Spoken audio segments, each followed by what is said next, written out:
5:04, call the session to order, starting with a roll call. Yes, here. Chiquinta Hill present. Emily Cunningham present. Kathy Lee Johnson present. Chris Mason here. Fantastic. Any public comment tonight?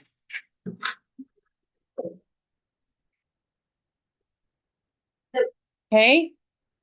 Celebrations and recognitions.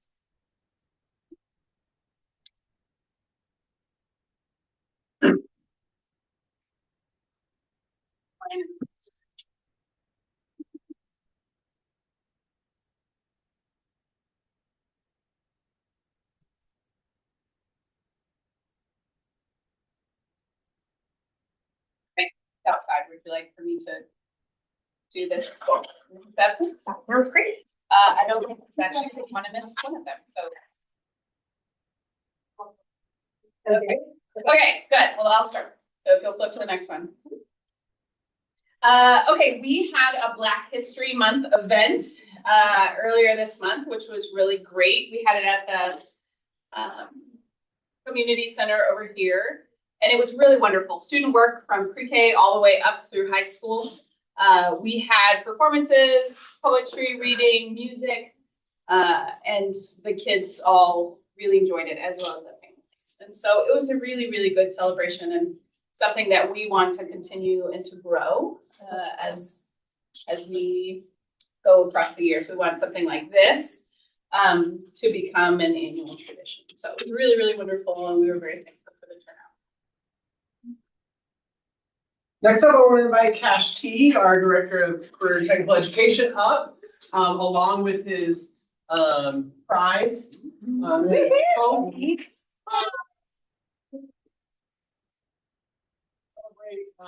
We have been named a District of Distinction across the state of Texas, one of 38 schools in Texas named for this. I'll let Cash talk a little bit about what that means and how it happened, but it happened a lot because of the work that he and his team do. So Cash, do you want to share a little bit about this? Yeah, absolutely. So this is the first year that CTAT has started this District of Distinction piece.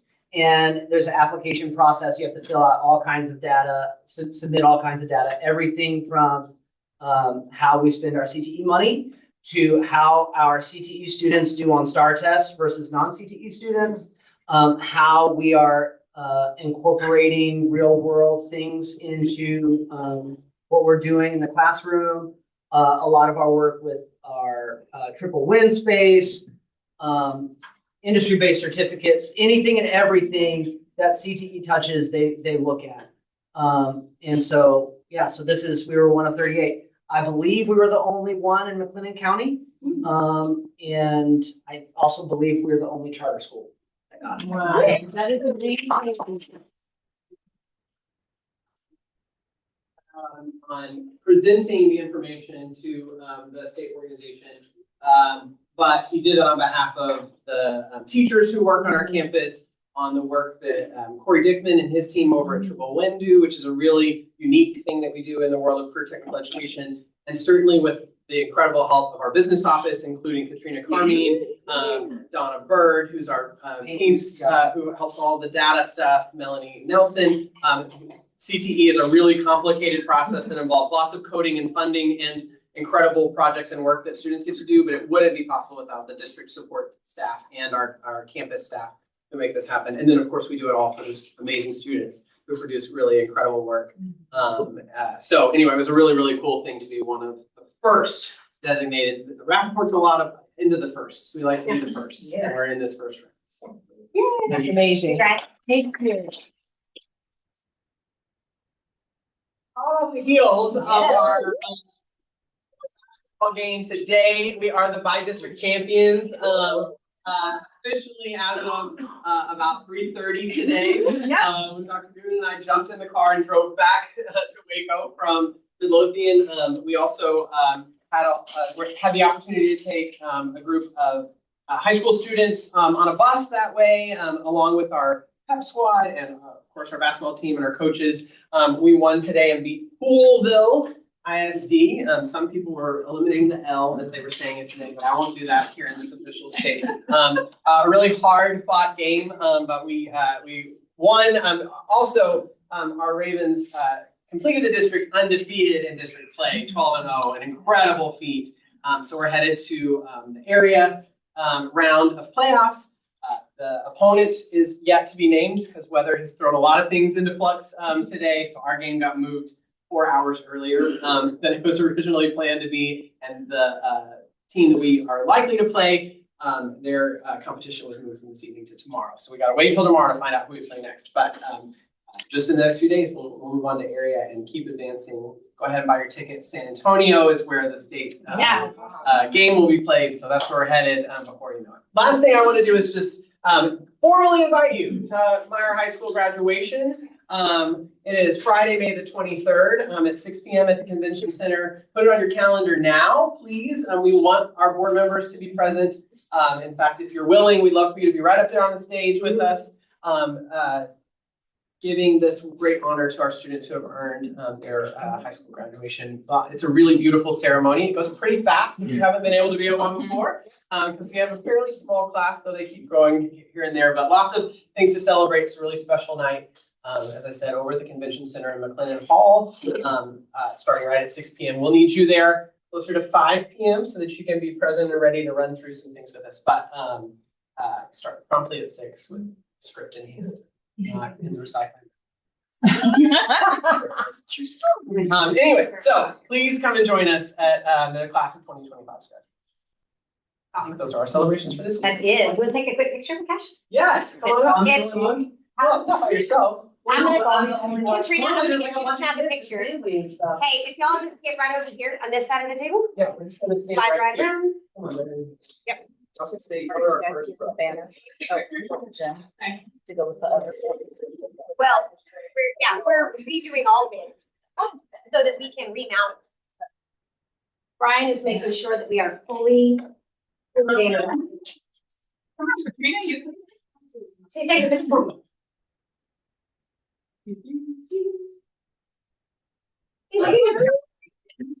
I love it. Madam President.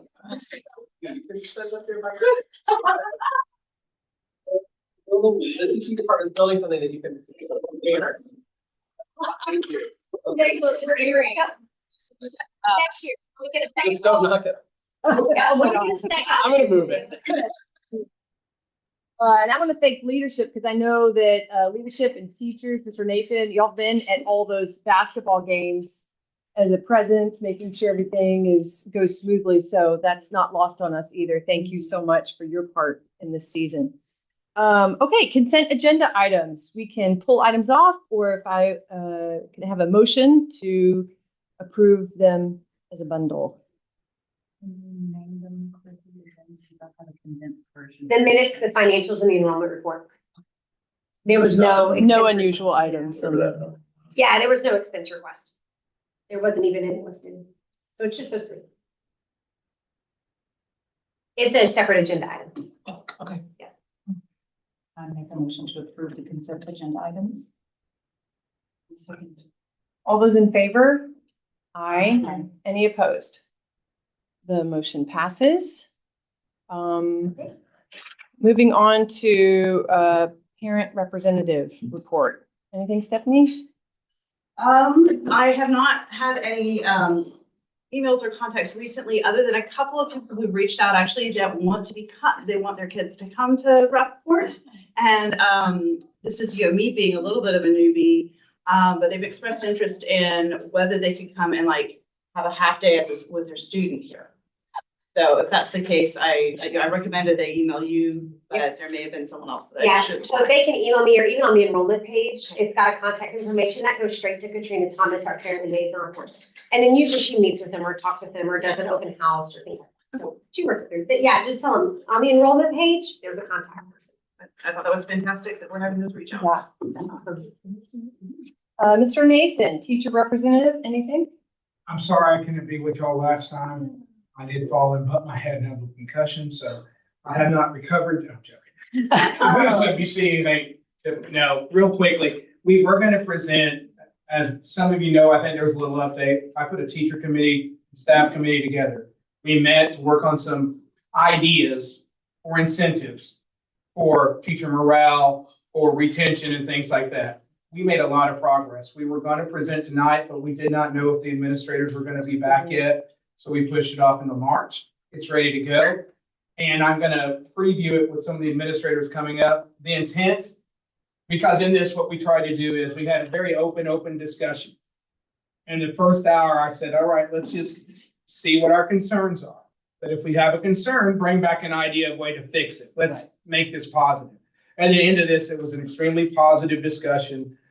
There are going to be some things that, quite honestly, I think, not offensive intentionally, but things are going to be said that are like, this is the perception sensitive that we have. And so we're trying to figure out a way to address this and be positive all the way through. The outcomes that we have are all the way from the one kind of takeaway I'll tell you right now is that while we focus on finances and financial issues do matter, one of the big takeaways is there are other issues that we can work on that are not financially based, that are easier to fix, that will incentivize teachers to stay and make morale a priority. That's the good thing. The other thing is the history wall. Kids are doing great in that class. We've interviewed everybody from the mayor to the planning and zoning. We talked to people at the African American Chamber of Commerce. We interviewed the president of, we're in the process of interviewing the president at Paul Quinn College. We have 2 muralists that have lived in this neighborhood for their whole lives that are coming in. One taught for 37 years at Paul Quinn College to give us some quotations and stuff that we can pull up to base all this stuff on. We got to tour the facilities today. We took pictures of the wall because I could not believe it was just a 90-foot wall with no break. It is a 90-foot wall by 10 feet with no break. Except they lied. There was one light switch right in the middle of it, too. Our whole plant's off now. Oh, that's But it all, do it all off. But the kids have really worked. We're going to bring some ideas next time. I need you to be prepared, though. There is probably going to be some cost involved when we're talking about wrapping this. Whether we have a system to wrap here, but the sheets are so much smaller than the industrial types they use to wrap. We are contacting some companies. Kids are working on designs. They've done a great job. And it is so fascinating to learn about this community when you get down to it, about the people that were involved. And like, for instance, the architect of the very building we sat in, which was built in between 1950 and opened in 1954. In 1952, this was built by the first African-American architect in Texas.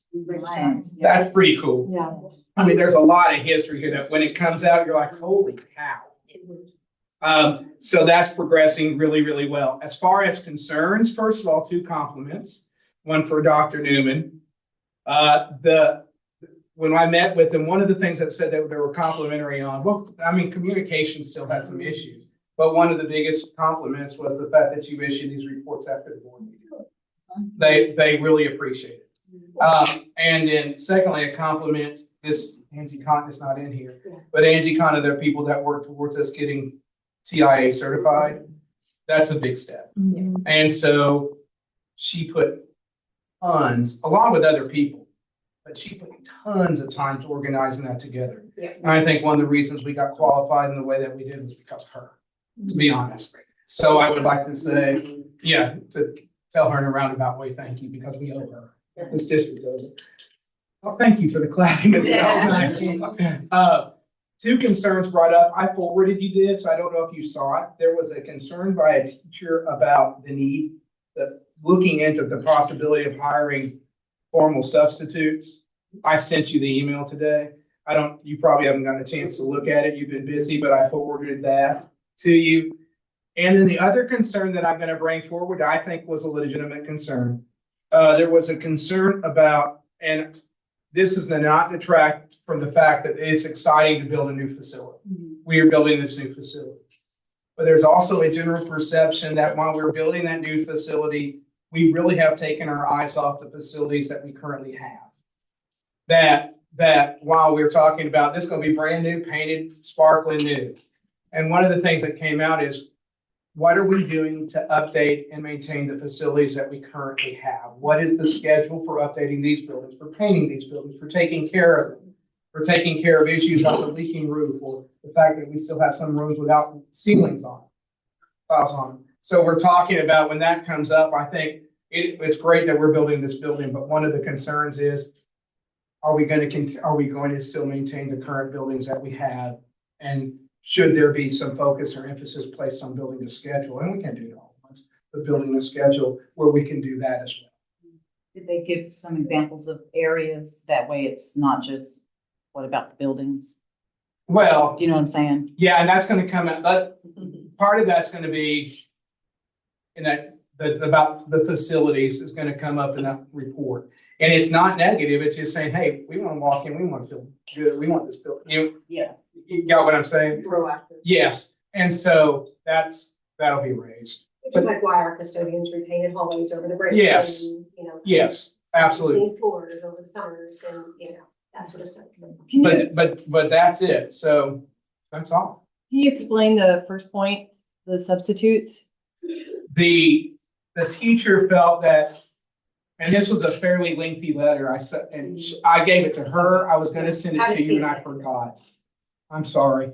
But it was a fairly lengthy letter. And what it basically came down to is that when teachers have to cover for other teachers, and I actually think this was I'm pretty sure this was an elementary teacher. But that when teachers have to cover for other teachers, it pulls them away. They feel like it takes them away from their prep time or to do other things. And to pull aides out the sub also takes them away from the tasks they're supposed to be hired to do. And so there was this suggestion that we need to start looking or thinking about hiring substitutes. Of course, we know that then the problem is, Well, we've been there before, yeah. the phone. And I don't think we're necessarily opposed to doing that, but trying to navigate our own substitute pool.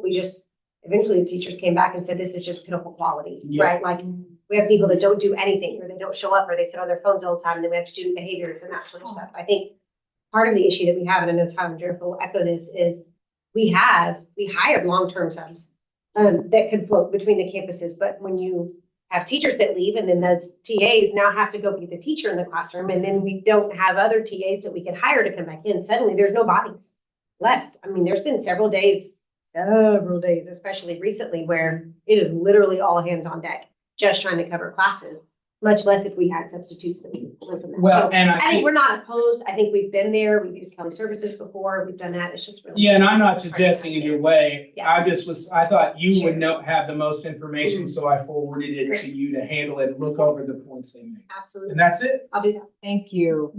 Okay, district leadership. So Katrina, do you have anything else besides the update we're gonna talk about here in a minute? Okay, I have a few quick points. So just an update. So we are working through staffing, working through the evaluation processes for teachers.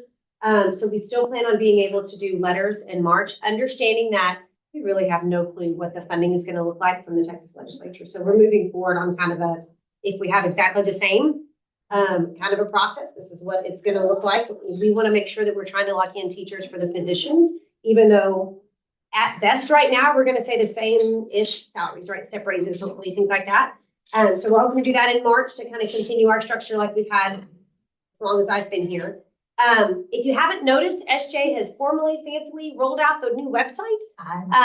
The colors are so awesome, the pictures, the logos, the way it flows, so she's still tweaking. If you happen to see something that maybe needs to be updated or maybe has a typo, just shoot her an email, let her know.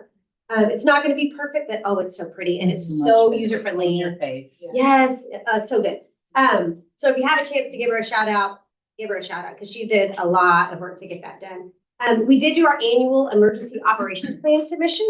So John Gray helped me work through that. We got it submitted to the School Safety Center, which is through the Sentinel program, which is now a part of the Texas Education Agency. And it came back, the first one came back with like 2 quick little edits. So we made those edits and sent it back, and so we've gotten a clean report from them. So that's really exciting. Last year, it was like 6 different iterations back and forth. But this one, it's all done, completed, and we're fully compliant, our emergency operations plan. As you can see, the gym is moving along rapidly. So we'll be doing another update coming up soon. I'll remind you again, if you ever have a minute and you want to come for a tour, you can always just pop in. And Eric Sonneveld, the superintendent over there, will take you through on a tour, or you can text me and I'll be happy to meet with you. I would love for you guys to go and walk through whatever you can. It really is. The kids are very excited, like, oh, it's so cool in there and everything. It's They a love it. fascinating space, yeah. They love It's gonna be really neat. So we're finalizing layouts. We've got bleachers ordered. We are nearing the end of things, so it's really exciting. We've got a couple media stories that are gonna be coming out. We saw, I think it was 44 that was at the game up there today. We did a story on the Tigers mural. And we had a student, we had Josette Ayers, the president of Paul Quinn College, QCI, Quinn Campus Incorporated, and then myself. So we did a story on the Tigers and what that was about. So that already aired. It just hasn't reposted to be able to share out yet. So that's coming. And then this morning I did just a quick one on weather decisions. And so Channel 25 just wanted to have conversations about how schools make decisions regarding weather. So all those will come out. And then the last thing I was going to update you guys on, so we have started the enrollment process. So you already brought it in, great segue. So it's posted on our website. If you know anybody who's interested in enrolling, especially in the pre-K level, we really want to push to make sure we have a full pre-K level. The full pre-K means full kindergarten, and they're actually ready for kindergarten. So really want to make sure that we push hard to have a full pre-K this year. But other than that, in the first 5 minutes, we had 35 applications in the first 5 minutes whenever she got it posted up there. So it's looking really good. We'll start doing kind of updates. April 15th is our lottery date. And so you guys will get a waiting list shortly after that. That's my update. Great. Okay, so committees. I'll speak for finance audit. We met briefly and determined we're gonna roll out scholarship applications the Monday after spring break. It looks like we have funding for about 20-ish, 21 $1,500 scholarships and a longer window for students to apply so that we're making sure we're using all those funds. And the SJ has been really great in working with the Baylor Public Health graduate class. So they're coming up with some language to identify physical activity grants, language for at the elementary level and middle school. And then my hope is to do some submissions on those grants, help them do that at the end of the spring. Coming on Friday. They're coming on Friday. Oh, good. Okay, good. Because sometimes those partnerships can be more of a burden than a help, but I think that all the players involved, we're going to actually get some grants off.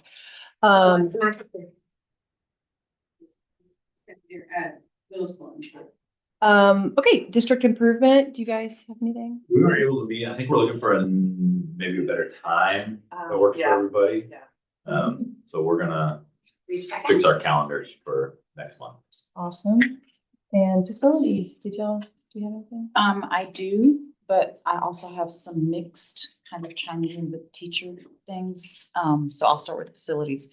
I need to hear from John about what information he's going to get back from the contractors on the blank pavers to form the R. I still don't have that information. We received a donation from a government technology company that my department is partnered with. I won't put their name out there. They then submitted, there was a personal one, and they submitted a proposal to their community outreach group. And they said, how much do you need? I said, how much do you have? So I'm waiting to hear back from that. There is another company out of Manhattan, Kansas. I asked for $5,000, so I'm waiting to see if that's approved. If you don't give me a number, I'm going to give you a number. And I'm not afraid to ask. So just keep it in your positive thoughts and prayers that all of that comes through. And if you get the logo that SJ has been sharing on the website about the BRIC fundraiser, please share it on your social media. Yeah. If you know people at banks or whatever companies that just reach out. So, next, this is more of a security concern if you want to share it with the school technology team. Fluellen, the checkout machine for after school, some weird update to that software, I think, came in, and you can choose a child and click a button that says update pickup person picture. It didn't ask me to log in or credentials. Like, it was just click. And I didn't go beyond that because I was like, I don't want someone coming in, changing the pickup person's photo to just anybody. So that was a security concern. Sure. And I let the after school office, I think Miss Norman was up there. So if they can check into that. And then something else. I feel like there's something. I don't know. That's all I have. Let us know if you remember. Mhm. Want to.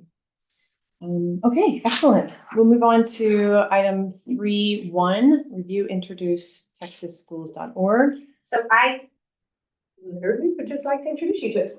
So texasschools.org, you can see it right up here. Anybody can click on it. It's public information. This is a great spot. Sometimes you guys have asked about like other schools or other districts or how do we compare or what does that look like? Super easy to navigate, super easy not only to find our own information, but to find other schools, other districts, comparison groups, like all sorts of stuff like that. So I really just wanted to introduce this to you guys, not spend forever on it, not go through everything.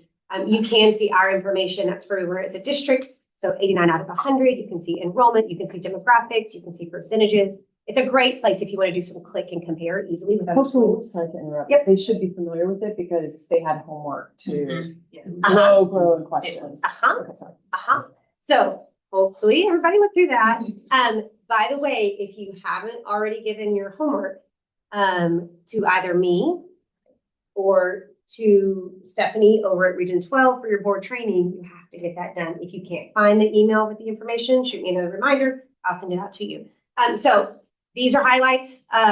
This is a great place. Like I said, you can open up multiple tabs and put the several schools on tabs, right? And click back and forth from tabs just to give you an idea of where you're going. So I just wanted to make sure formally that we talked about what that was. Now that's from 22 information because obviously accountability has been held up in a lot of stuff.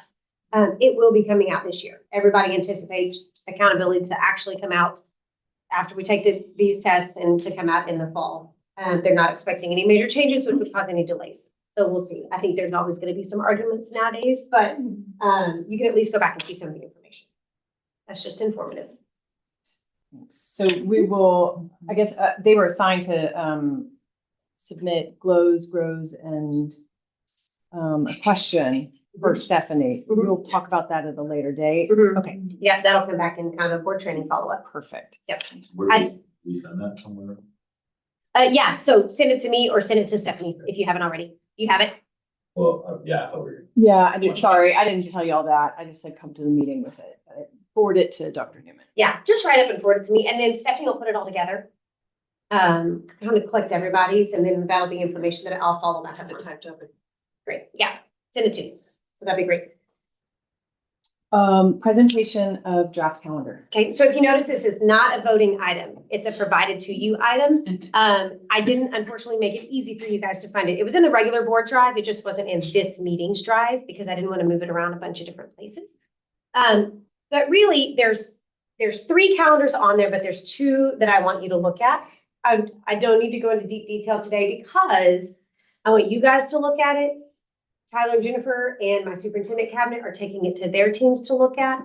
Then I'm also going to pull it up and we're going to send it out to staff so they can review and vote. And we're going to send it out to families so they can review and vote. At the end of the day, we come down to 2 optional calendars. So I've got up here on the screen because there's a couple different names. Matter of fact, I'm probably going to just remove this. Hang on just a second. Let me just remove this one. Okay. So there's 2 calendars up there. There is the standard day, which is exactly what we have this year, and I just moved it forward a year. That's it. Same things, same general start dates, same holiday days, same all that sort of stuff. Just moved it forward a year. But then we did get some feedback about, man, it sure is starting early. And oh, what could we do if it wasn't so early? And so we pinched and pulled and tried every different way. We tried adding 10 minutes to the day, but we lost a full week almost of student learning, and we can't afford to lose any student learning days already. So we came up with this alternate schedule, which is at the top. It says add 5 shortened fall break. That's exactly what it is.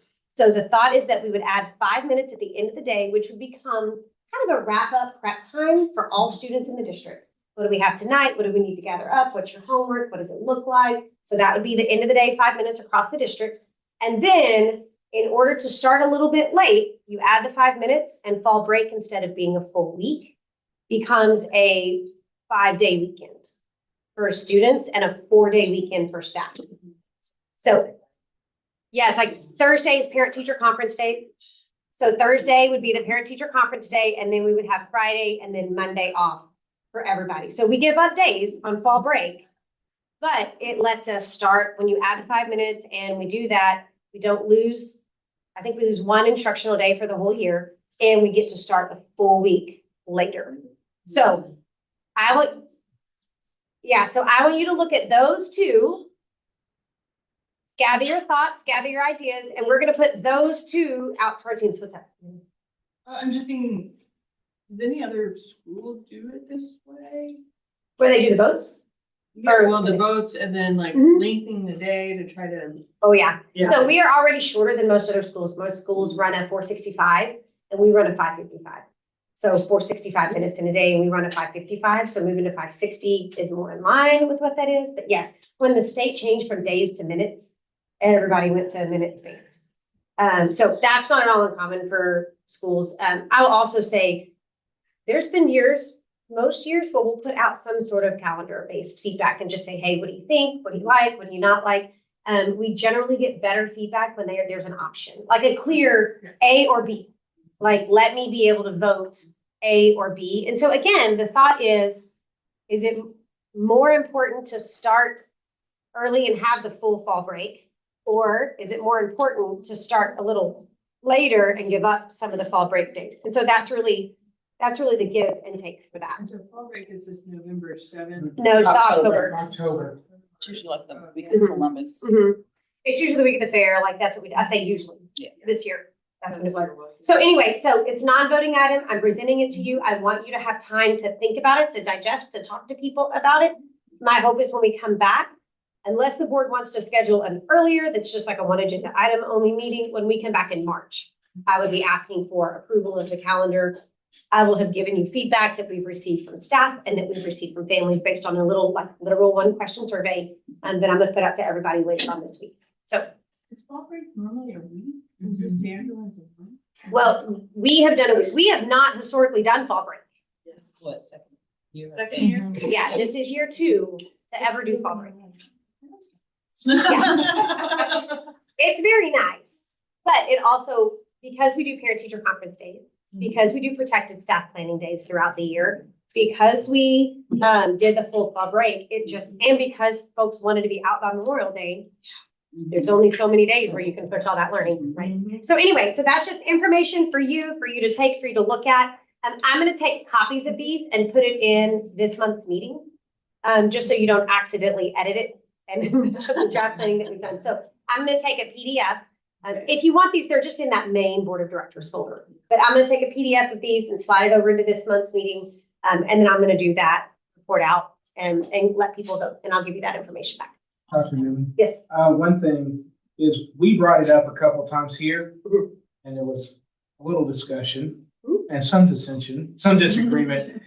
One of the things that is brought up every once in a while is a 4-day school week. Mhm. Has there been any type of consideration or So- any type of looking into even rolling out that as an option? Yes, there's been consideration. I think when we would need to start, when we would need to end, we already have more than half of our weeks at 4-day weeks already. 2 weeks almost out of every month are already a 4-day week. So half our year is already a 4-day week already. So I think that kind of gives some nod to it. Based on the staff that I've talked to and the families that I've talked to, that would be an almost insurmountable burden to them. And so if I'm already getting people fussing about starting early in August and not going past Memorial Day, I literally don't have a way to make a 4-day week happen. And still get the number of minutes and learning that I need in there. So if the board wants to consider moving beyond that, going into June, for instance, a couple of weeks other into June, being solid with starting actual class in the first part of August, like the first few days of August, then we could look at that. But the feedback from a good number of our staff, but really a lot of our families has been that would be really burdensome. I know that there was a comment made at a board meeting from some folks that had gathered information, and I think that was the echo back from that. So if the board would like me to, I can put that into play as one, but as your superintendent, I think that could be potentially detrimental, especially considering we already struggle with academic performance. Which would be adversely Yes, I. affected, very much affected. So to go back, I was surprised whenever I did the math that over half of our weeks are already 4-day weeks. Because you remember we did that one calendar where we added an extra day each month, That's this one. and then there's like a holiday each month. So it's almost every other week in each month, there's 4 days.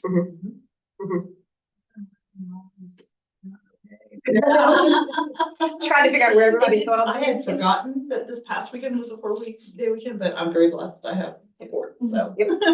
But like last week, this week, you know, as we move throughout the year, so Chris, Yes, ma'am. the board had not directed me intentionally to look and map out and calendar a 4-day week as opposed to the board consider it. And so if the board would like to reconsider it and tell me, yes, Newman, go do that, I can. I do think that would be very detrimental. Okay, let's move on. Information. Item 3.3, business office reorganization. Okay, you lead it, you have me lead. Okay. Okay, so in your drive, let me go back over to this one. Okay. It's there. So Katrina, put this up in your drive. So she came to me not too long ago, and said, hey, Newman, we need to talk. And I said, sure. Obviously my stomach dropped down, and she said, we've grown so much. And in listening to the auditors and in understanding what we're doing and the size of the budget that we run, the number of staff that we have, and the size of our business office, right? Budget, staff, size of the business office. She said, I think some things have to change. It's not sustainable the way that we're currently operating. And so we got to talk into it. And really what it came down to is it's time for reorganization. And then we started troubleshooting, like, what could that look like? What could sustainability look like? And as we got to talking, and we realized that a lot of schools our size and smaller actually contract through the business services at Region 12. They have a team of 20 people that do business offices. They run, sometimes their entire school operations runs through their contract services. That's not what we're proposing. But what they also do a lot is provide that third party kind of oversight, review, reconciliation, checks and balances, and then some of the strategic financing stuff, the long-term planning and that sort of stuff. And they have a team of CPAs and school finance people and all of that. So as we got to talking, we went and met with her, with Lisa over at Region 12. We came back and we really kind of divided out what a sustainable, scalable business office model might look like. There's a quote in there from Region 12. It's a separate document, a quote in there from Region 12 for just like a rest of the year thing. But the way they've calculated it out, it's about $22,000 a year. And it provides a large chunk of that high level and separative checks and balances, reconciliation type things. And what that allows Katrina to do is really do the boots on the ground work for that. And so doing HR and payroll and things like that, which right now she does all of that. The other issue is when we have one person out, like we had a staff member who had some family health issues and was out a lot. There's only one person left to do all of that work. And so that fell on Katrina. Whereas if we have a partnership like this with Region 12, if somebody's not there, they have 19 other people that can bridge in and do just the same work as that one person, especially for those big picture kind of items. Now, it also comes with, if we need help or something just momentarily, they'll jump in and help us out with that. So what Katrina put together here is kind of what has changed and what has grown and how we haven't changed and grown in that. What our audit firm has recommended, I'm just going through these. These were in there so you can see some of that. And so what we've done is we've reorganized. And again, you guys hire me and I do the rest of the district. So it's not like you have to approve the restructuring of the office. I wanted to bring it to you because this concept of what the auditors say we need to have for checks and balances and the contract with Region 12, that is an expensive contract. Now, that being said, part of what Katrina has come to is said is, hey, if this part of the CFO job moves over here, the CFO job is not really a CFO job anymore. It's a director of school business services or something like that. And so her proposal is take these pieces of this job and the salary that goes with them and move them to Region 12. And then take these pieces of this job and let me do this job.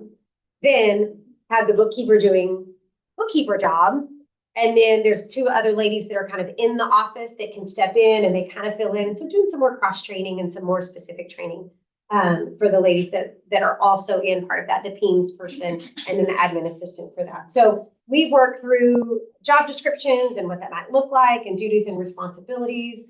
We've worked through, again, those big pieces. We've already presented those to Region 12. That's the contract that's back that was in your drive for that.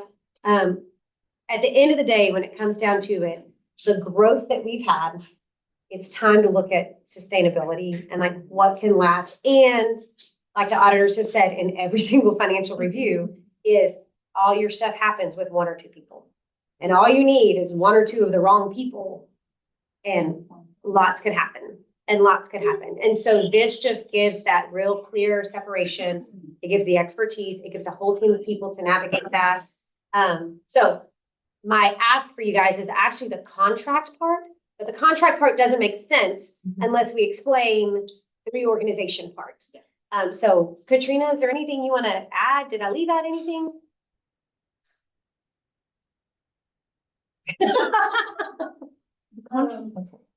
I think just from a me doing this job standpoint, that we definitely need to reorganize, because it's a lot for one person to handle. And or whoever does the job, there's so many things that have to be done that you can't do any of them well. You know, it's spread too thin. So I think we really need to do this. Yeah. And so what she's done is picked out like those big things that make sense for third party, those big things that make sense for this checks and balances and the reconciliation part of it. Who should be managing that? And the stuff that with the wrong person steps out and you don't have the expertise, it's not going to be done well. Grant submissions and that sort of stuff. They have a team of 20 that we can contract with at any time for that. We've used Region 12 for lots of other things, a lot of curriculum stuff, but they are widespread across the state of Texas. And Region 12 is the hub for school business services in Texas. Yes. So run it back one more time as far as the funding, because if this was not included in the budget, I'd like to make sure that moving forward, unexpected expenses are included somewhere in the budget for changes like this. But if you're taking it from other people's salary, they're getting a pay cut. And you're okay with a pay cut? Okay, so there's no impact to the budget. And then there's also that outside perspective of managing the big money stuff. Yeah. Okay. And it honestly, it adjusts our school to a little bit more like schools our size. Most schools our size have school business managers. They don't have CFOs. Again, I'm perfectly happy with the CFO. But what she's telling me is you got a one person that's trying to think big and think little and be the fill-in and be the substitute and cover all of that. And so It's not balanced at the moment. right, even though I do look in, I do look in and watch, it's still, Yeah. I'm doing my little thing and she's doing her little thing. So that's really what she came down to is, She's a single point of failure. yes. And so adjusting this, moving that part of the salary to contract, it's still a net salary. It's just this part of the salary is going to be paid to So Region 12. and this That's part is what gonna I be- want to make clear on, because, and this contract we have here is until beginning March. March Starts 1st. this month. Okay. It's the remainder of the fiscal year. And so in this fiscal year, where we're looking at now, Mhm. there would be a zero net gain or loss to the Correct. district. Correct. And the thought, Chris, would be moving forward, it would be essentially the same, right? Like you would have the original CFO budget. Correct. Let's Yeah, just say it's at yes. X dollars, right?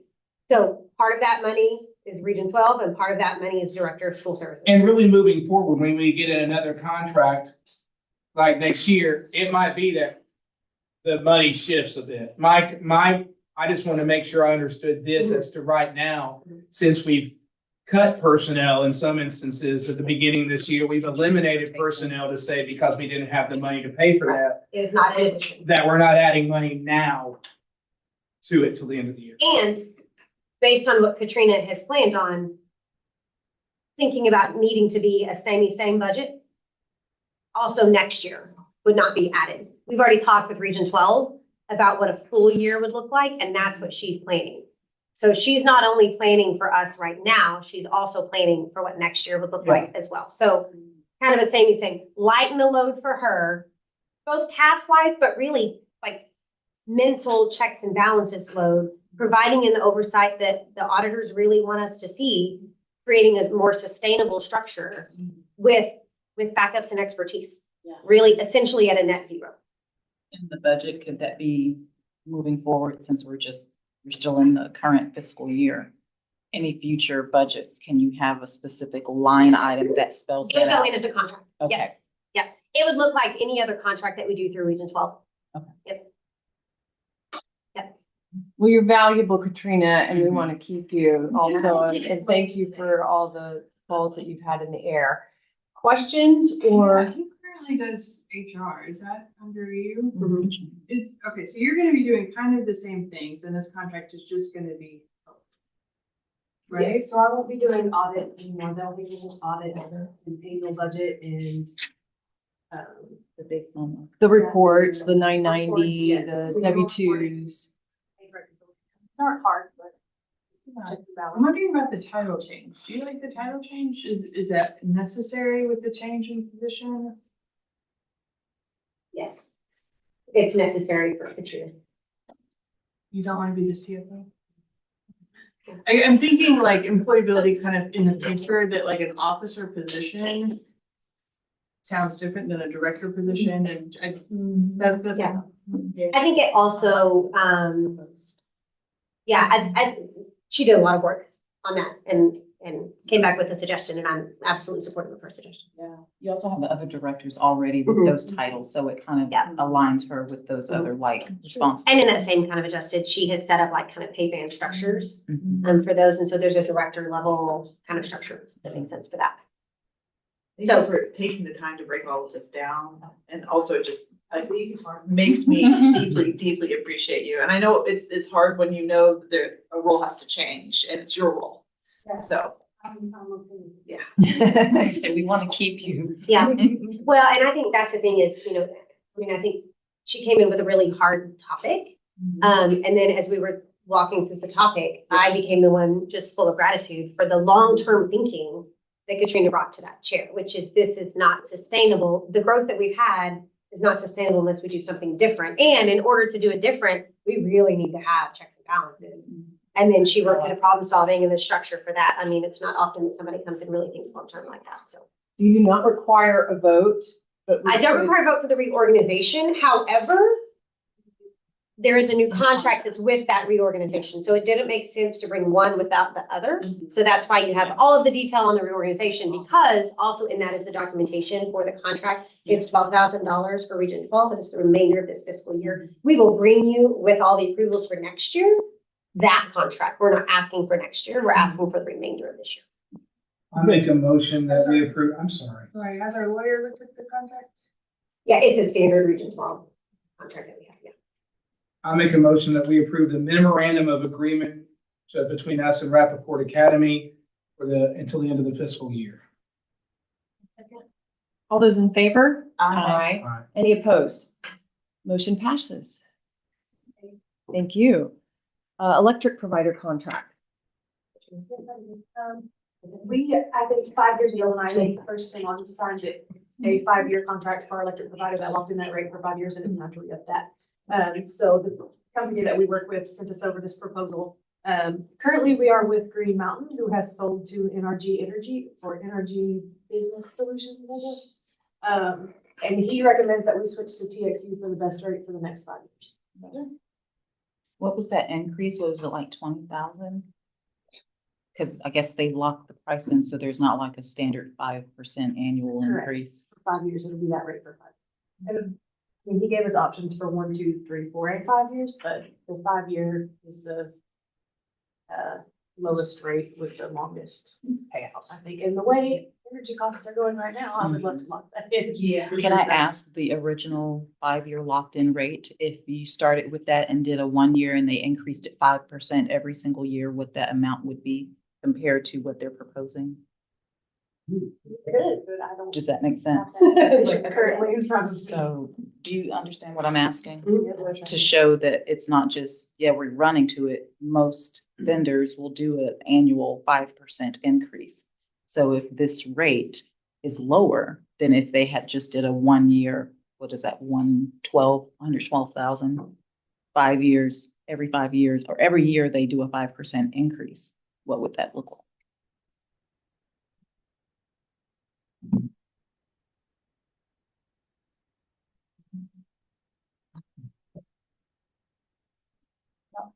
$1,000? Yes. And so that shows that this is actually lower. Katrina's quick calculation says it's somewhere around 175,000, right? If you did 5% every year for 5 years, it would be at about 175,000. So this is a good proposed rate. Yep. Let's do a quick math. I have to do it at Good work. question. You have to do it at work every year. Good question. So we appreciate that they went out and found us a good deal. So we would ideally need a motion to approve that. I make a motion to approve moving the electric service from Green Mountain Energy to TXU with the 5-year locked-in rate of That. that. Perfect. Second. All those in favor? Aye. Any opposed? Motion passes. All right. Hey. So the next thing we have is super exciting. So you guys know we've been talking about all the different art pieces and places of pride within the gym. So we're doing the brick campaign out front. We've got the student-inspired chandelier going on in the lobby area. We've got the history wall that's going to be the 90-foot wall, right, all the way down the entry, right when you walk in the door. And then the last real piece is going to be the mural on the wall when we get into the gym. So we've talked about the mural before. I'm really excited to say that Stephanie has helped us work through for an art apprenticeship project for that to be the thing. So I don't want to steal anybody's thunder. Okay. So I will switch it over to the presentation. So we have Stephanie, Stephen, Kate here with art apprenticeship. Let me find that. That one. And for clarity, guys, so for the last few years, I have held the role of, the originator and director of art apprenticeship, but Stephen is my heir apparent. He has already been making waves in Waco. He's been here a year. So I'm really proud to have him come on board and take over from me since I'm at seminary now. And then some of you know this guy. Yes, we do. Who is Hello. presenting. Okay, I can't figure out how to make it go full screen. Y'all know how to make it go full screen? Anybody? Just PDF.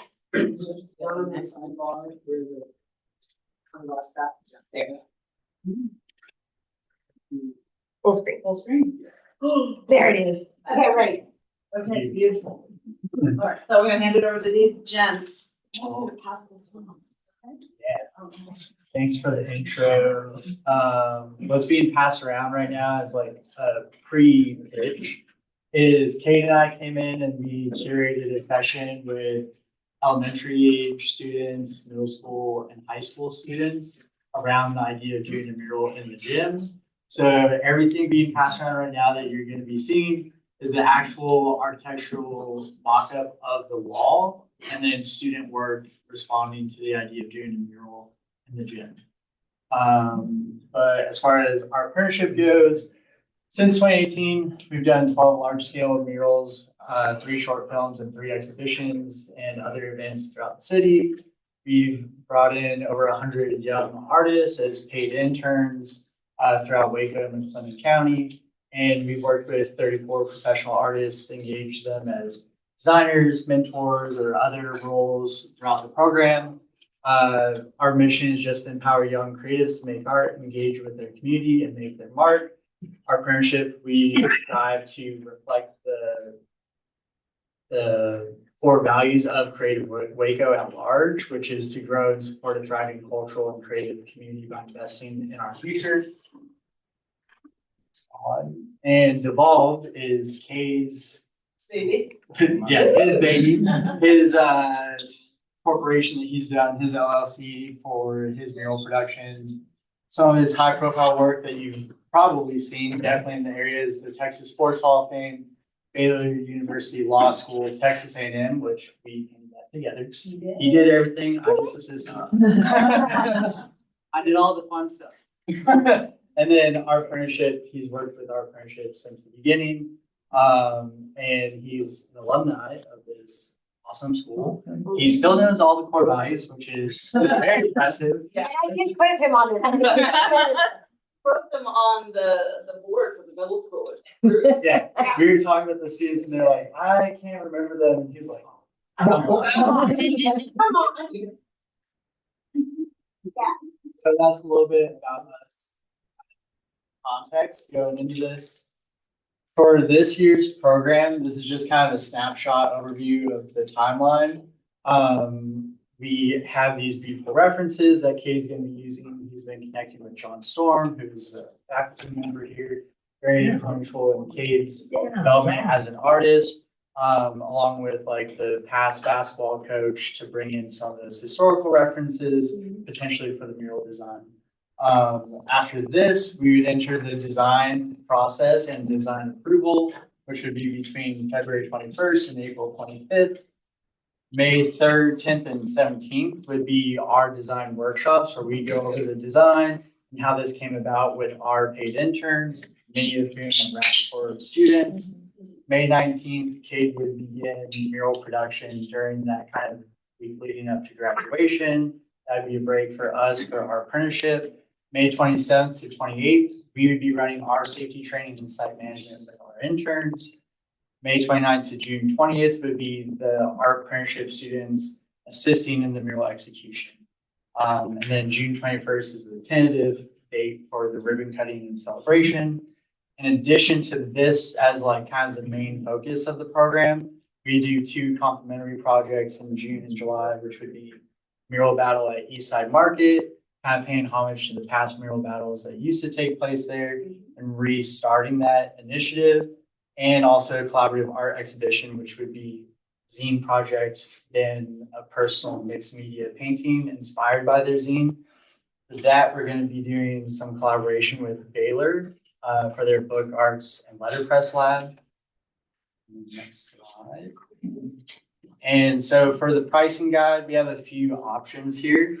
Our tier 1 is for all these are based on the same square footage, give or take 100 square feet. This first tier is at $12 a square foot, which is $29,766. This would be a simple focal element with minimal background and limited color palette, just kind of a more simplified version of a mural that's still brand identity driven. Tier 2 is based on $14 a square foot, $34,727. This would be a more intricate focal point and expanded color palette. The last one being tier 3 at $42,168. This would be a more detailed focal element and a more elaborate background and other design elements to support that main focal point. When we are pricing these with like a more traditional client, this would be between like $25 a square foot to $35, even $40. If you were to just be painting the wall a flat color, it'd be between like $4 and $5 a square foot with like a contracted painting company. And then within all these numbers is included the $10,000 investment into the AP program, which helps to cover paying interns, bringing in lifts and scaffolding and other supplies necessary to mural. And we have a few examples of what these look like. So this is tier 1. This is, brand identity, but a more simplified focal point being these white images, background being more simplified, simple color palette, easy to execute. This is at that $12 a square foot range. The next one, Kate did this. These are all murals that he's done. You should see them around town. This is a massive wall.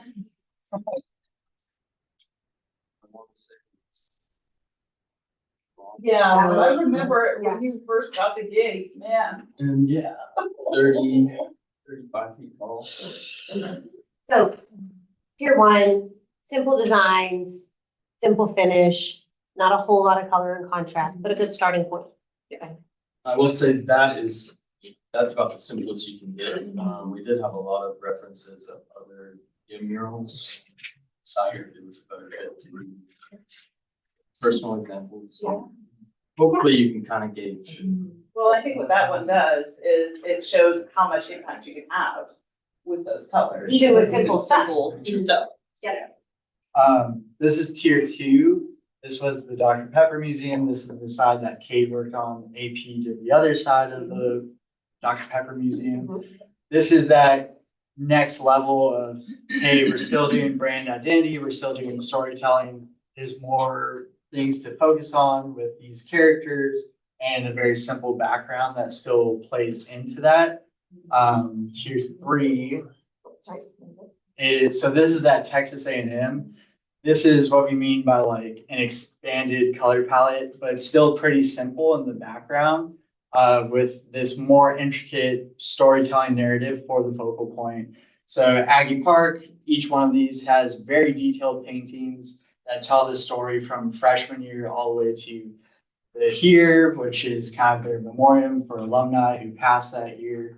But this just kind of demonstrates the capability of storytelling once you hit that higher tier of funding, where like, all right, we're gonna go all out on this. Think Michelangelo. How long did you spend developing this in Oklahoma? 2 years. Yeah. Yeah. But the execution was 3.5 weeks. Middle of the summer. Yeah. And this, No problem with patience, right? yeah, It's true. this one ties in really well to what the program would be this year, in the sense that Kate and I, we knocked this one out in 3.5 weeks. He really focused on everything inside the letters. I painted most of what's in the background. And that would be a very similar collaboration between our apprenticeship and Devolved on this project, where Kate's able to bring that like higher level of artistic skill and experience to those main focal points. And we'll walk the apprentices through the work experience of how to collaborate with an artist and assist them on that while they get the experience of actually painting on it. So I'm gonna take off my board hat and, oh, sorry, you had a question. I was gonna add some things. but I Yeah. was just going to say, was this included in the budget? Jim?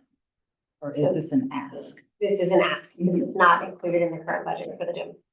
So part of the ask is there was simple painting on the wall and a potential like grand kind of vinyl, like on that wall. And then we started talking about how could we get students involved in a different way? How could we potentially bring in our apprenticeship? What would that look like? How could we scale it? If maybe we can't go all the way now, could we start with something and then scale it down the road? Could we have help with fundraising? And I got, yes, absolutely, we will help. Separate from the bricks and what we're doing for the history wall and the chandelier, separate from that, just specifically through our apprenticeship, being able to find funders that will pay for painting, for mural, for that sort of stuff. So I think it's a similar thing. They would ideally like the okay to start thinking about designing and what that would look like. And we would start pretty hot and heavy on the actual fundraising for that. So in one of our meetings, it was discussed that we cut transportation. And we have people that are going out to find ways to fund training opportunities for themselves and certifications. And we cut positions. But now we're asking for money when we cut money. So different funds. I'm not asking for this one directly from our budget. I'm asking for the opportunity to go with our apprenticeship, separate from what we're doing with our brick campaign, because I don't want to pull from the same accounts, right, from the same people, but separate from that to go. The board would still have to approve it, even if we're going for outside funds. I guess my question is overall, who is paying for this if it's approved? We're gonna go find outside funders to pay for it. People that want to fund mural projects in East Waco for school. And what happens if you don't get all of it? We'll find it. The same way that the board has said, yes, we'll pre-fund the chandelier, but we need funding to cover all of that. The same way for that, whatever's not being covered by the brick campaign that the board is already putting in, we're gonna need to find the other funding to compensate for that. Within the gym budget, we have painting. Would this replace like the $4 a square foot from the contractor that they would have painted? So the painting that's in there right now is just the base colors for the wall. Yeah, it's there already. Yeah, it's just spray paint that's all on the wall is just what's there right now. Because that wall was always intended to have some sort of branding on it. Whether we go from a vinyl decal on top of it to a full mural or a partial mural or a scalable mural, whatever that looks like. So I wanted the board to be able to have a discussion for what that looks like. And for the opportunity to potentially partner in with our apprenticeship, to have our students partner in on the project for what that looks like, for being able to go through that. Now, part of the issue is the turnaround for our apprenticeship and the timeline to be able to jump in as an apprenticeship project for this year, because there's not a long timeline for that. Is this gonna be similar, and maybe I'm getting this wrong, but the flowers like on 4th Street on that building is. The wildflowers mural? Like yellowish flowers on. Do you, By the. do you know how, when you walk in that gym, you have, it's gonna be like on the back, the wall, but they typically would put like just a raven on, something like that. Above the Just a- visitors bleachers. Above the visitor, this is gonna be a fancier back. It's gonna be the most amazing school gym mural in Texas. So, that's cool. So when we're talking about fundraising, Mhm. I think I'm curious because I don't know. One thing to fund public art that's exterior that everyone sees when they drive down 4th Street. This would be an interior thing. Interior art in a public space. Yeah. So our We feel gym is like there's considered public still- property. Yeah, I can Same add a appetite. comment That'd be toward great. that from my Creative Waco Yeah, space. I'm- So I know from programmatically, Stephen and I have talked about this, as well as our CEO. That one of the reasons this fits within our framework is we are funded by the National Endowment for the Arts, and we usually do exterior murals. But we count this as public art because it's in a community space that is utilized by the community and serves the community. And then the other thing that you might have seen on the slide where Stephen was kind of describing some of the other elements of the program. What you get when you participate in our apprenticeship is not just the mural on the wall and, all the experience that the apprentices get in that, but also they are learning some community engagement and what are we looking for? Creative placement, placemaking skills. So things like being able to go to East Side Market or engage with other things and some of that art being spread out through the community. So that's how it fits from the Creative Waco perspective. I don't know if that was helpful or answered your question. That's really helpful, and I think it's a great opportunity for students. But I share Mr. Quinta's kind of thought that when it was X amount of dollars for the chandelier, we're like, well, we're gonna guarantee it, but we really want to fundraise, and I don't know where we're at on that. I know we're working on it. But then this being, multiple times that, now it's another fundraise ask. I get From a different, yeah. different source and different Yeah. people would be willing to fund different ways.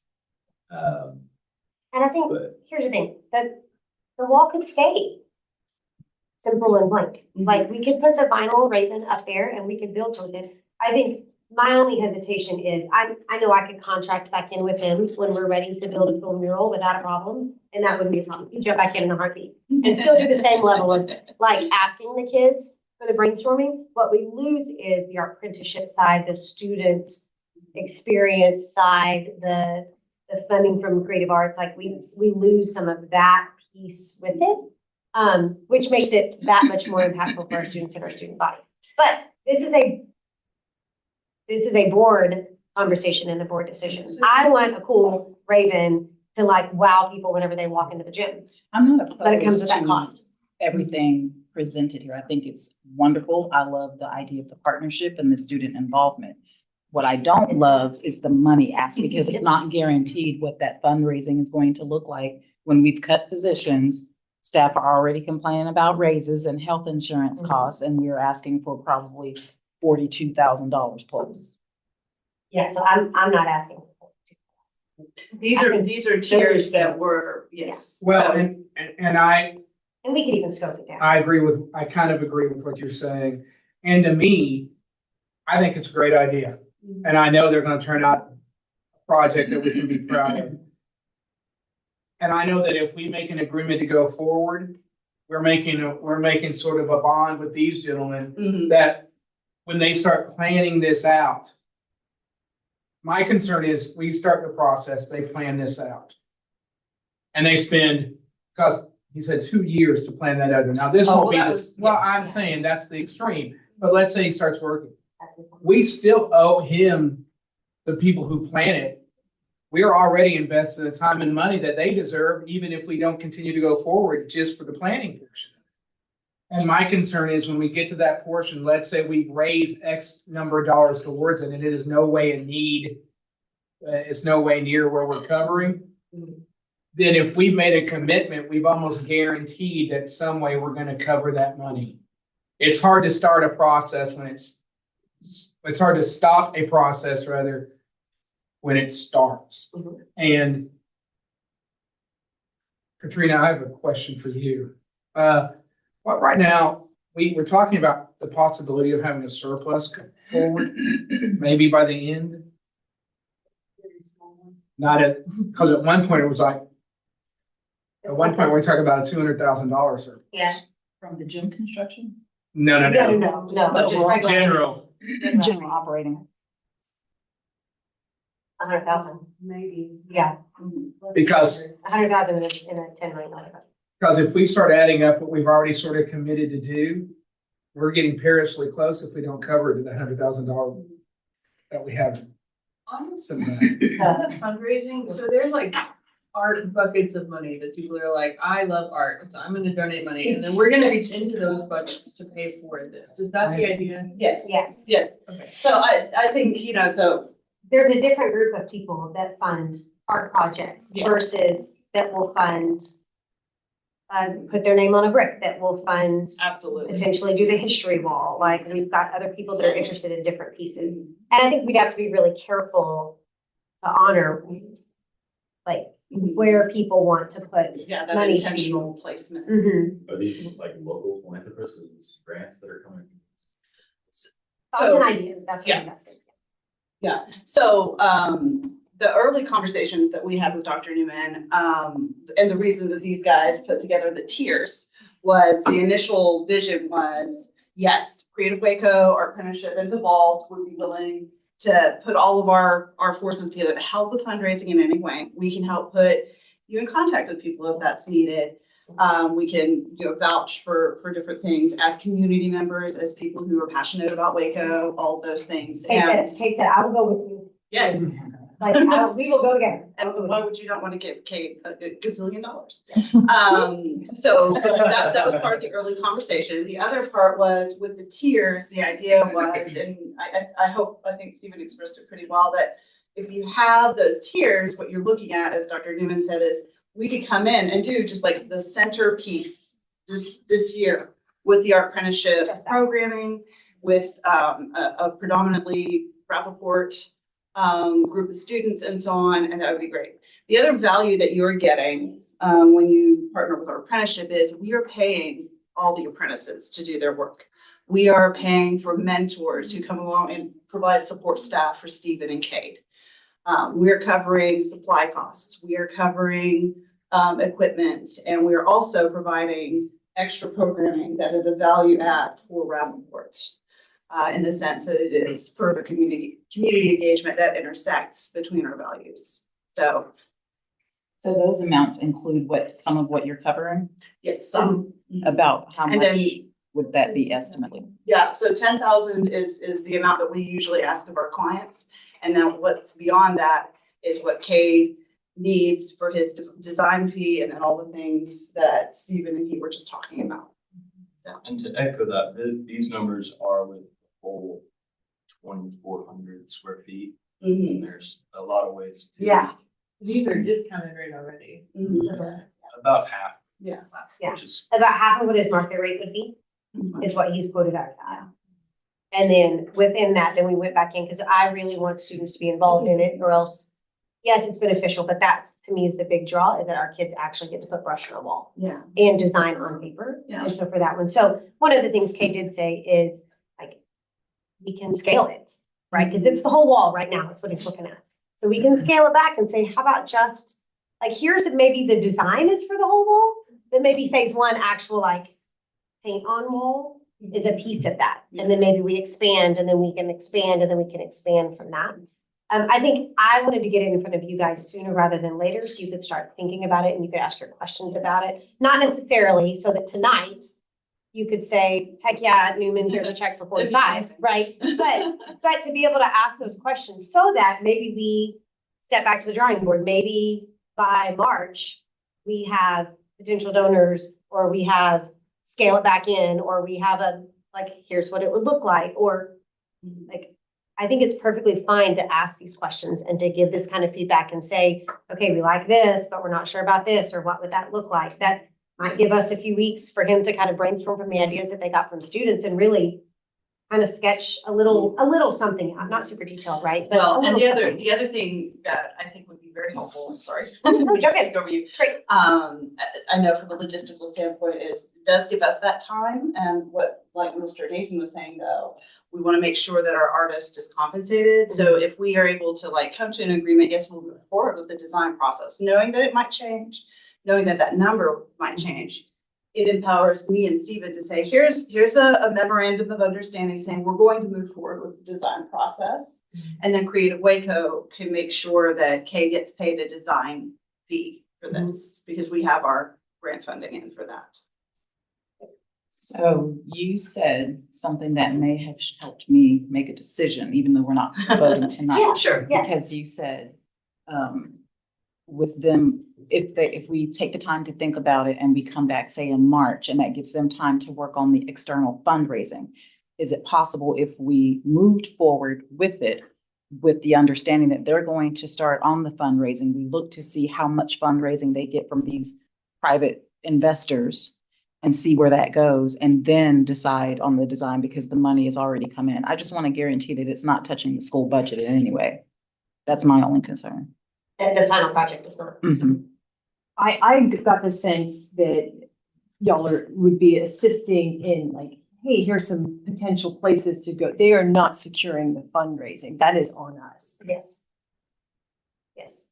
They will help her by the Yeah, contacts. like, and here's the how it visits works, And then, Yeah, like, I'm happy to. go visit, with me, answer questions with me, like, say, hey, you should Okay. talk to so-and-so. But it's not like, oh, they're gonna go find the funding. That's not their role. And Creative Waco is happy to like help if you have a fundraiser, et cetera, promote it in any sort of way. Chris, you have a sense, how would, I know it's just speculation, what would be the faculty perspective on a project like this? I think the project is okay. I think it'd be great. I do think that Ms. Hill echoed the same thing that all of us have a concern with, is from the monetary standpoint, when we've sacrificed positions and when we've moved past, like when we talked about the possibility of giving a little bit for insurance, a little bit here, and have moved past that because we wanted to make sure the budget was secure. It would honestly be a difficult ask if at the end of this, we were drawing, let's say we fundraise $15,000. But it would still be a difficult ask, I think, personally, you say, hey, or difficult to swallow to go back and say, we're gonna pull $10,000 out of our budget, or 15 or 20,000 out of our budget. I think Ms. Hill's to the point, and I think if we can move forward, and I want them to get paid in some way for even the design portion, they deserve it. I mean, they've given up their time to be here today. And I'm all for it.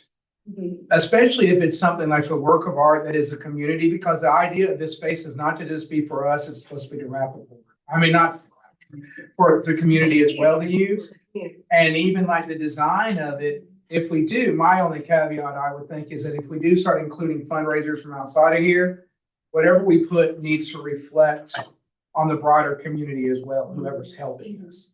But I don't think, I honestly speaking from my perspective, if this was done on the outside, I don't think maybe this is the first step we have to start exploring grants and getting out there in the grant writing deal and finding us some money. So the question that I hear that I'm kind of excited about is the project itself is really exciting. Yeah. The funding from the traditional operating budget is a no-go. I don't disagree. Then what does it look like to both continue and identify funding simultaneously, where you're not stuck? Yeah. Without something, Jens, would you put chairs? yeah, or typeboard, but where you're not stuck without something, and maybe that may be a little negotiation piece that we need to talk about, not in Mhm. like at the public meeting where we have that, but maybe what we need to do is our next step is to say, okay, what is our crunch timeline, where if we have to stretch it past this date, is not happening, in our apprenticeship 25. Yeah. Maybe it's our apprenticeship 26, right, which would, well, but, okay, but like maybe that's what, maybe there's a deadline that if we can't make it happen by this date, then we need to move forward to the next year. And we have a year to fundraise or whatever else that looks like. Maybe this is what it would take just for the design phase, where if we never put a brush to a wall and you spend everything on your time getting that ready for a phase then or whatever else, like this is just what that would take. And then that's what we could bring back to the board. Stephanie, you did though say that if they started working on a design now, because you could fund that portion of it We can pay a design fee. for the design fee for them to work on the design. Yeah, and essentially, as I understand it, when you say, okay, you would feel comfortable being able to invest some time into a design at this point, knowing that much. And design and actual progress is tough to kind of split because in the past, like Aggie Park, Yeah. 2 years Yeah. back and forth. Sometimes the design is a different process, Sure. job completely. Yeah. So I think that's what maybe Creative Waco's learned, that artists have to have that chunk And we kind of because built in. so many Yeah. things go wrong. Four walls get painted. Yeah. So it sounds like maybe the board would be okay if Creative Waco, Art Apprenticeship, Devolved, and I worked on something that did not impact the budget, the regular operating budget, but that let us move forward and do some planning and do some fundraising simultaneously and potentially come back, that the project itself has merit and is good, but the impact to the budget. Yeah, but I don't know that we're ready to commit any funding tonight. Yeah, no, I- It's not gonna cost us anything That's what we're for saying. them to design. They're gonna pay for the design portion out of Creative Waco. Creative Yeah, I think Waco, so. will pay for the design. Yeah, I believe what we're maybe asking at this moment as a board is, can we say yes to the art apprenticeship and devolved partnership? Because what that does for Cade at this moment is that our apprenticeship is able to say, okay, we can front the design fee in good faith, knowing that something's gonna come of this, and then we can move forward. So what if, That is committing. well, hang on, so what if Well, it doesn't happen? What if fundraising doesn't happen by the time the cutoff is needed to make our apprenticeship 25 happen? that's a good question that we might need to discuss, Okay. but, I'd say, in times past, what we have done is, you said, you can commit the 10,000, which is the baseline every client pays. Yeah. And then beyond that, that's amazing. So that's a number to think about too. It's just like, how would we? I think if we are able to circle up soon, we can Yeah. have a few different Okay. plans of attack. Yeah. Do our best to. I'll take an addition print. I'll take an addition to print. Yes, so that's really, I think, as you guys have had the conversation, I think the ask is really that we can't commit, it sounds like from the board, we're not in a spot where we can commit to operational budget at this point, but allowing. I don't know, us to have I don't know, conversation. do we have, but then the alternative is, are we committing to fundraising? And I've not heard that that's, I don't Every know. board member going to be active in helping you get the information from them, who to reach out to ask for those funds. Yeah, I would say at this point that the board is fundraising for the two projects that the board has already approved, which is through the brick campaign, it's the wall, and it's the chandelier, and it's that And sort I of have stuff. concerns because those are not funded yet. Yeah. Yeah, that is a significant concern, and I love art apprenticeship. Yeah. But we've But- already committed to these other fundraising projects, and we're like, we're getting there, but it is a slow slog, and, yeah, I have concerns about But, but I do think it's worth, Dr. Newman, y'all meeting again and discussing some of the options under the parameters that we sort of laid out and see what our options are, knowing that the parameters that have been set sort of unofficially without a vote by the board and seeing what can be worked out. Who knows? There might be somebody out there with a checkbook that wants to open and give us some money, or a grant that we can write, or something like that that's out there. Who knows? And I appreciate it being heard because I feel like what we originally talked with Dr. Newman is the timing is just so beautiful with Cade being here and available to you guys, for one thing, because he may not always be available. You know, he might get taken to bigger and better things someday. And the fact that he has history. with None bigger and better than this place. I will, as a proud alumni, sorry to cut you off, I know a lot of great situation. I want it to happen when I was. A lot of corners I can cut financially too. Which you've already done. Yeah, which you've already done. Okay, so then, I'm hearing that there's not really need for an action item because we're gonna meet back up and I'm gonna come back together with them. And we're gonna sit down and dig back in and see, okay, what else we can do, since there's no impact to the budget right now. And if we reach an agreement that I'm super pumped and excited about, I'm gonna come back to you guys and I'll send you guys a board email and I'll say, hey, here's some really exciting things. This is what we've got. This is what we found. And then the board can decide to come together at that point or not. But I was gonna say, if there's something that's quick and easy, Yeah. we could do it. I will stick my hand into that art bucket. yeah. Yes. Well, thank you. I like that art bucket. So, but as far as the board is concerned, again, no agreements on any cash or anything. The notion of the project is fine. Nobody's opposed to the mural on the wall or entering in those. Permission to explore. Yeah. Yes. There you, yeah, because we already touched it for the other two projects that we have. Potentially, we're reimbursing from the fundraiser. All right, Wonderful thoughts. Thank you so much. thank you for the good feedback work already. I know. No, it's been a rewarding experience. Last year, I was an art mentor last year. So coming on campus for a few different things, getting to interact with students that we worked with last year. They're really excited to have us on campus. The artwork, like that was just in a 40-minute session with them. It's been a really great experience so far, so. Go ready. Pleasure's all. Yeah, we're not supposed to have any prejudice, but we do love Ravens a lot. A lot. They're pretty. And I'll take the creative Waco hat off. Thank you. Thank you. Thank you guys. Thanks for your patience sticking around. Yeah, there's one more item. I received a concerned letter from a parent, staff member suggesting, why don't we cancel school because when the flu outbreak gets really bad. And I thought this might be a good time for you to address that. Sure. Yep. So we have lots of conversations, whether it's weather or whether it's sickness.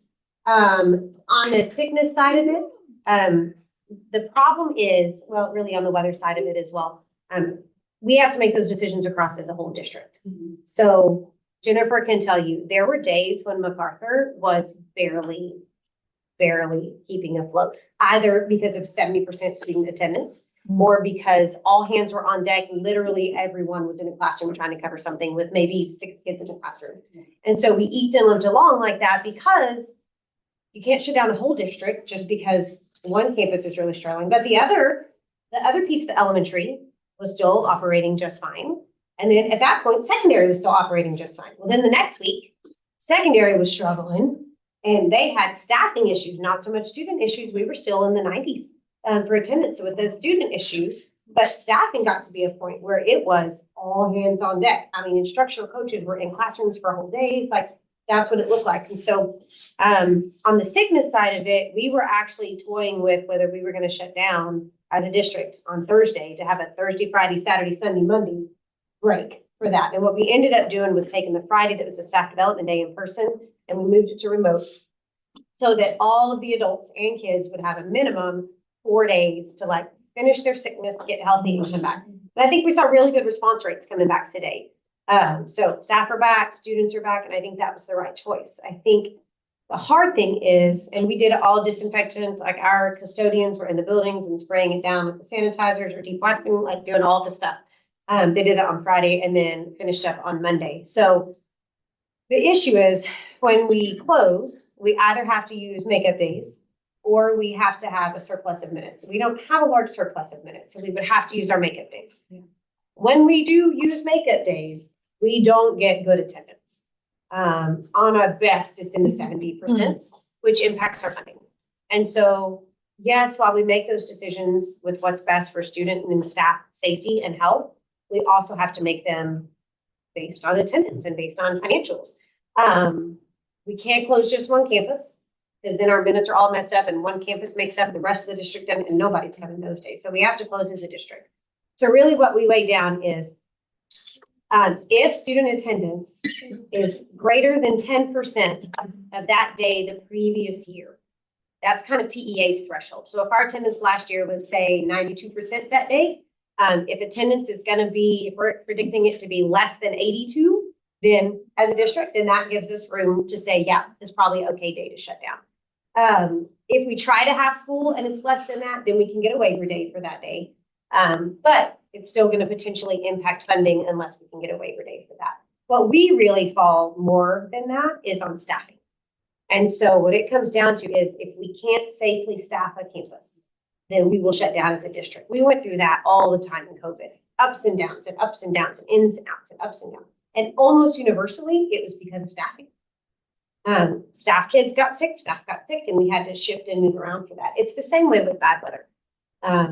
We just have to really weigh students here and learning versus people getting to school safely, people leaving school safely, getting home safely, trying to keep kids here for learning and for accountability and for finances versus being safe coming in and out. So I think that was a struggle. Tyler and Jennifer and I talked a lot. I mean, there were days when Jennifer said, I have nobody left and we almost have no students in here anyway. I went over and covered and ended up getting sick and Jennifer got sick and Barbara Page was sick because we were the people over at the campus because we were covering stuff, just trying to make sure that we could have class.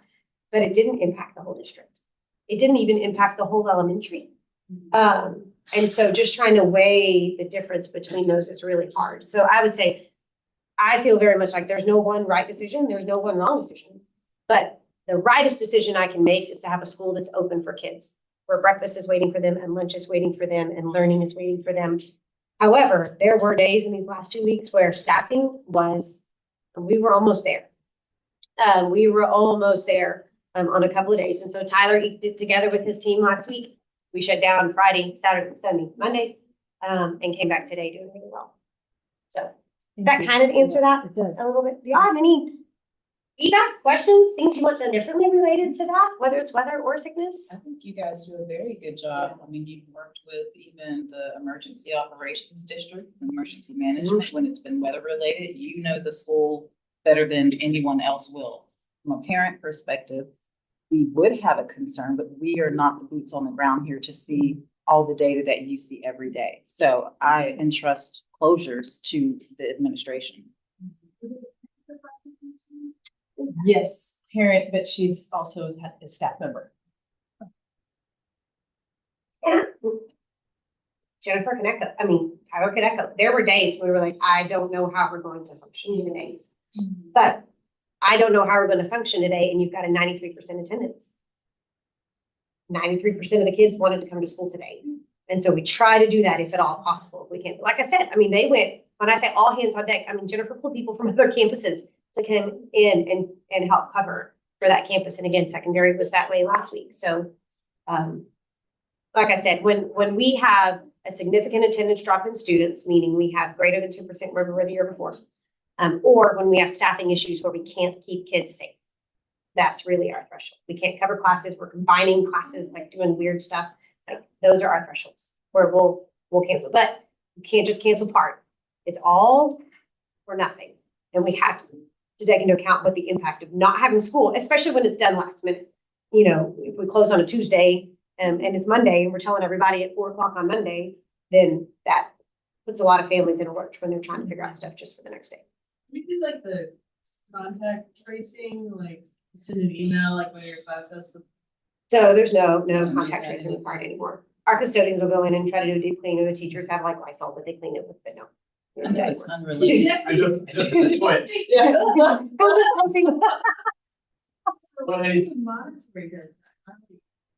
These emails a week, like they're starting to last. And I'm like, okay, like. Yeah. I don't, but I don't. Yeah, I know. Just remember when we took everybody's forehead temperature every morning. Gave people COVID tests. Oh, oh, so many nasal swabs. And then, yeah, the walk of contact tracing, everybody was. Receiving shock. On an unrelated note, with this discussion, do the custodians get paid when they come in to, Mhm. okay, All the hours that they were overtime, They extra clock hours, in and and- hours, okay. they clock in. Okay. Absolutely. Um, If you ever have questions, please let me know. If you ever wonder, if you ever want to know how things are going, let me know. regarding the board self-assessment, thank you for completing that. There's something wrong with the formula I need to take a look at. It's not on the agenda anyway, so, we'll talk about that in the March agenda, if that's okay. Perfect. If y'all are okay with that, because I gotta mess with it. And we'll do do you want that. to Summary put page for that. update on any, trainings and homework due? So we can make sure that everything is completed for Region 12? That's really great. I really need your Region 12 homework. If you weren't here for the Region 12 training, I need that homework back to them by Friday. If you can't find the email or whatever, just shoot me an email. I'll send it back to you. No judgment. It's got to be back to them because they have to close it out. To give everybody. That the, So two different High things. school. If you were here the day of the training, it's the glow, the grow question. Okay. If you were not here the day of the training, then you have to watch the video. You, or can you? It should have come straight from Stephanie Kuchera. If you don't see it, don't dig for it, just shoot me an email. Yep, you don't even have to dig for it, just shoot me an email and I'll get it back to you. And Dr. Kennedy. Yeah. I do know that next board meeting, the presentation for the incentive stuff that we worked on will probably take a little bit of time. And then we're also planning on bringing sort of an outline and some information about the history. Awesome. The kids will be presenting, I think. Hopefully. But that will take, both of those will take a little bit of time. I have one question. Yeah. I don't know if it needs to be on an agenda or not. It's not voting. But one of the questions we always ask in the board assessment is, do we have meetings that end at a reasonable time and all that stuff? Has the board ever met twice a month to have a half reduced agenda? And that way we're not here until 9, or do you know what I'm saying? Has that ever happened, ever been entertained? Would that be something? No? Okay. I was just curious. Good, it's worth asking. I was just, I'm never afraid to ask. reasonable. Is it possible to do asynchronous meetings with like, well, we kind of already do that because we like read everything ahead of time, so. We're working better. We're gonna But work you know what I'm really saying. hard to try to get more information into that, so more summaries, more updates, more executive summaries, and that sort of stuff. We want to walk the line of having an open meetings, because I don't like the idea of having a lot of conversation behind the scene that doesn't happen out I here. agree, I agree. So we'll be careful about that. Okay, I'll take a motion to adjourn. Second. All those in favor? Aye. Any opposed? Thank you for your participation. Thank you.